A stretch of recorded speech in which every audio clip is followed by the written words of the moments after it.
નમસ્કાર અને 24 ન્યૂઝ નેટવર્કમાં આપનું સ્વાગત છે. ગુજરાતના સૌથી મોટા સમાચાર આજની બ્રેકિંગ ન્યૂઝ છે. થરા દિયોદર હાઈવે ઉપર મેડિકોલ નજીક મગફળી ભરેલી ગાડીમાં આગ. થરા નગરપાલિકાના ફાયર ફાઈટરે મોટી નુકસાની ટાળી.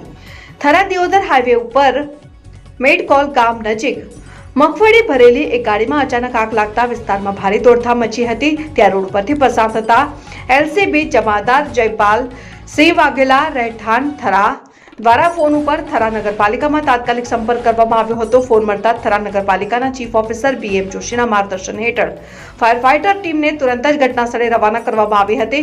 ફાયર સ્ટાફે ઝડપી કામગીરી કરીને આગ પર કાબુ મેળવ્યો હતો, જેના કારણે ગાડીમાં ભરેલી મગફળી તથા વાહનને ભારે નુકસાનીમાંથી બચાવવામાં સફળતા મળી હતી. સમયસર કામગીરીના કારણે મોટી જાનહાનિ તેમજ માલમત્તાના નુકસાનને અટકાવવામાં આવ્યું હતું. સ્થાનિકોમાં થરા નગરપાલિકાની સતર્કતા અને ફાયર વિભાગની કામગીરીને લઈ પ્રશંસા વ્યક્ત થઈ રહી છે. આ સમગ્ર ઘટનામાં થરા નગરપાલિકા ફાયર ફાઈટર વિભાગની ત્વરિત કામગીરી અને જવાબદારીપૂર્ણ સેવાએ જાહેર સુરક્ષામાં મહત્વપૂર્ણ યોગદાન આપી ભયંકર અકસ્માત થતો અટકાવ્યો હતો.